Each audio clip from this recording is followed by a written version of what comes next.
Erosi termasuk ke dalam tenaga eksogen karena pengikisan tersebut tenaga yang sifatnya merusak dan berasal dari luar bumi.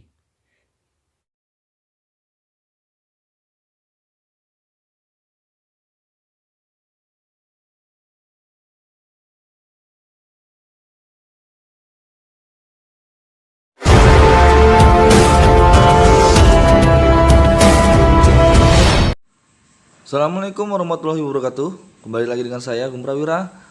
Setelah sebelumnya kita membahas tentang tenaga endogen atau suatu fenomena yang terjadi pada dalam bumi terkait suatu letusan vulkanik, gunung berapi, jenis-jenis gunung berapi, letusan gunung berapi, dan gempa bumi.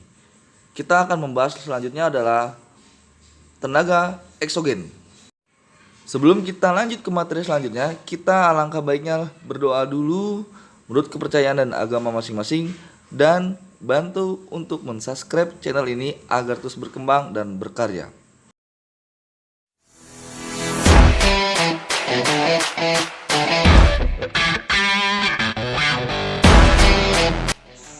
Jika endogen bersifat membangun, maka lawannya ialah eksogen yang bersifatnya merusak.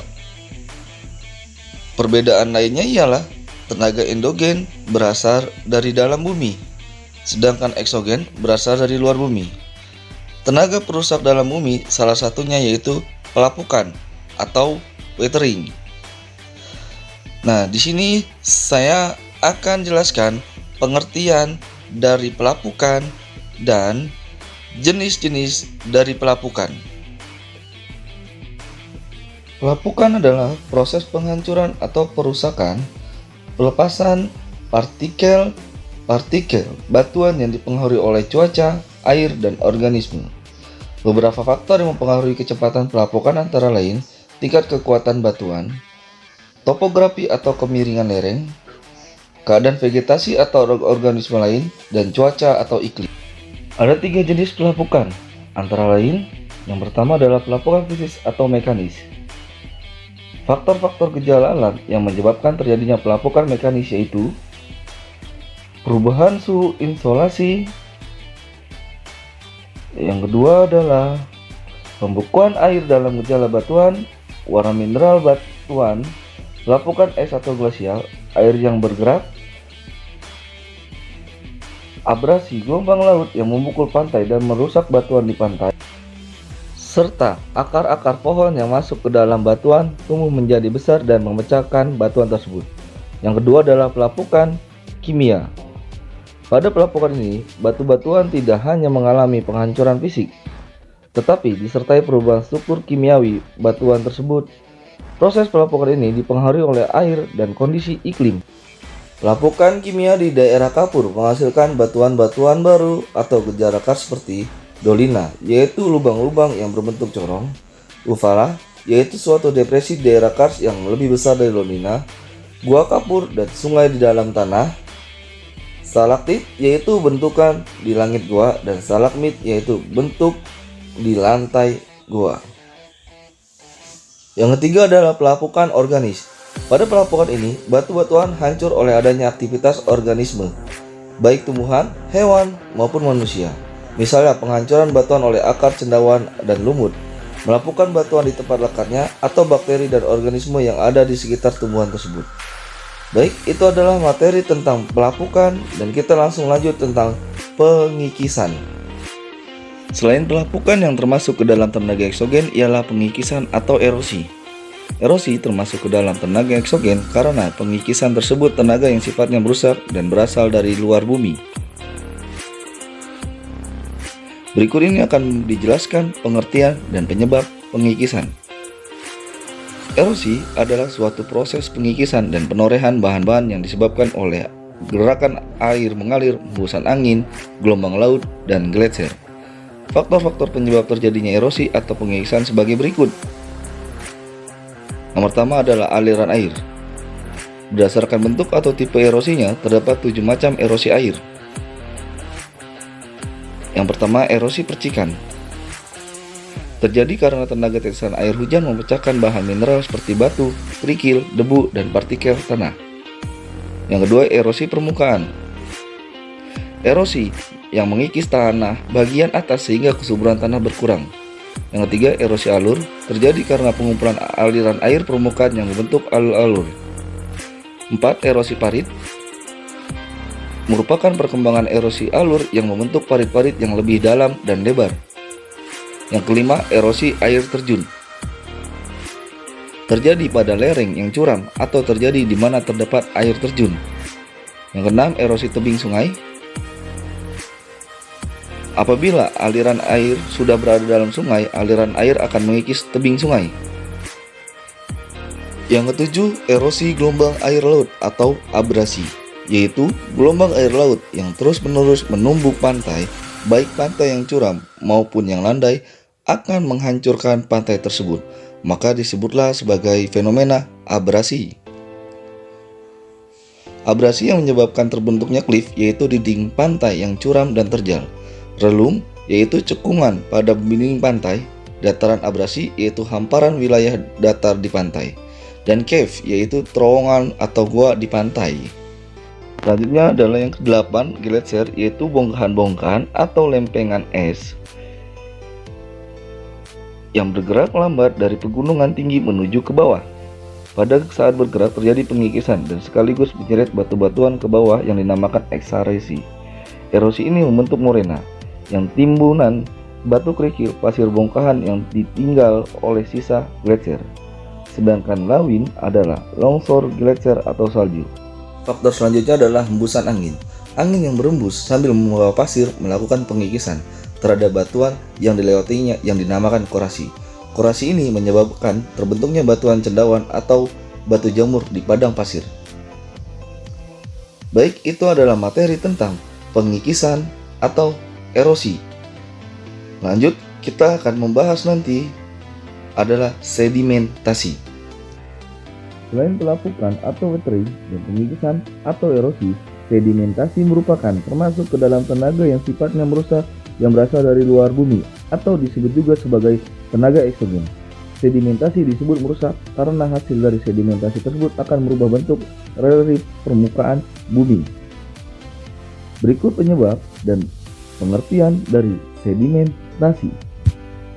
Sedimentasi yaitu proses pengendapan batuan besar, kecil, halus, dan bahan sisa organik. Hasil kerja erosi yang diangkat oleh aliran air, hembusan angin, dan gelombang laut di suatu tempat dalam kurun waktu yang lama. Sedimentasi merupakan salah satu tenaga eksogen yang turut menentukan relief permukaan bumi. Bentukan-bentukan yang dihasilkan tergantung pada media penyebabnya, antara lain 1. Sedimentasi oleh air sungai. Aliran air sungai membawa bahan-bahan padat hasil erosi dan diendapkan di sekitar aliran sungai berupa bantaran sungai, yaitu dataran yang berada di sebelah kanan kiri sungai. Kipas aluvial, yaitu endapan sungai yang berbentuk kipas. Dataran banjir atau floodplain terjadi apabila sungai meluap atau banjir di kanan kirinya terdapat endapan yang datar. Dan delta, yaitu bentukan sedimentasi di bagian hilir sungai, baik di danau ataupun di pantai. Yang kedua adalah sedimentasi angin atau eolis. Hembusan angin yang membawa bahan-bahan padat yang diendapkan di tempat tertentu. Bentukan alam yang dihasilkan berupa guguk pasir, yaitu bukit pasir yang rendah di daerah pantai atau gurun. Dan barsan, yaitu sejenis bukit pasir berbentuk bulan sabit yang lerengnya melandai menghadap ke arah datangnya angin. Yang ketiga, sedimentasi oleh gelombang laut. Gerakan gelombang membawa bahan-bahan hasil abrasi dan diendapkan di sepanjang pantai. Bentukan alam yang dihasilkannya berupa bench, yaitu kumpulan puing batu karang di sekitar elif.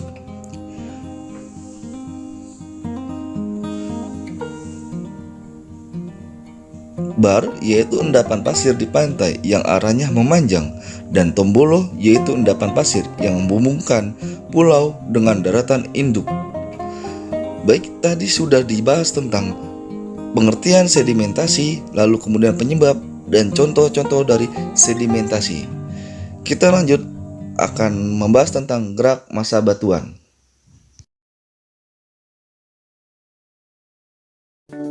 Gerak massa batuan atau mass wetting merupakan salah satu tenaga eksogen karena gerakan tersebut merupakan gerakan yang mengakibatkan suatu kerusakan pada permukaan bumi. Gerakan massa batuan merupakan proses pergerakan material penyusun lereng meluncur atau jatuh ke arah kaki lereng karena kontrol gravitasi bumi. Faktor terjadinya mass wetting atau gerak massa batuan antara lain kemiringan lereng, kandungan air, dan jenis batuan. Mass wetting sendiri terbagi jadi 3 jenis. Yang pertama adalah slow flowing, yaitu perpindahan massa batuan yang berjalan sangat lambat sehingga tidak dapat diamati oleh mata. Proses ini sering disebut sebagai istilah rayapan massa atau creep.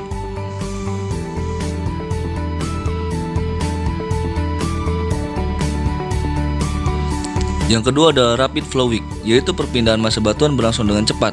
Terdapat 3 jenis rapid flowing. Yang pertama air flow, yaitu gerak massa tanah dengan air.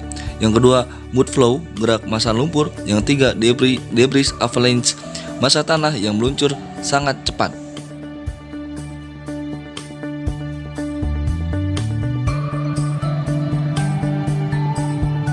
Yang ketiga adalah landslide, yaitu longsornya massa batuan menuruni lereng yang terjal. Jenis landslide yaitu ada rock slide, debris slide, rock fail, debris fail, sampling, dan subsidence. Yang pertama adalah rock slide, yaitu longsornya batu-batu besar menuruni lereng. Yang kedua debris slide, longsornya hancuran batuan. Yang ketiga rock fail, yaitu runtuhnya batu besar secara vertikal. Dan keempat debris fail, yaitu runtuhnya hancuran massa batuan.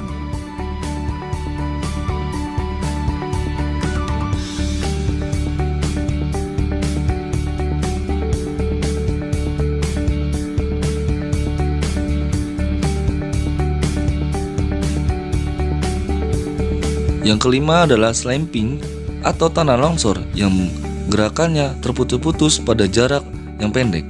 Dan yang keenam ada subsidence, yaitu massa batuan atau tanah yang tenggelam atau amblas. Oke, baik, materi kali ini sudah selesai tentang pelapukan, pengikisan, sedimentasi, dan gerak massa batuan atau mass wetting. Semoga dipahami dan dimengerti. Mohon maaf jika ada salah kata. Saya pamit. Wassalamualaikum warahmatullahi wabarakatuh. Dan jangan lupa untuk like channel saya, subscribe, dan share. Terima kasih.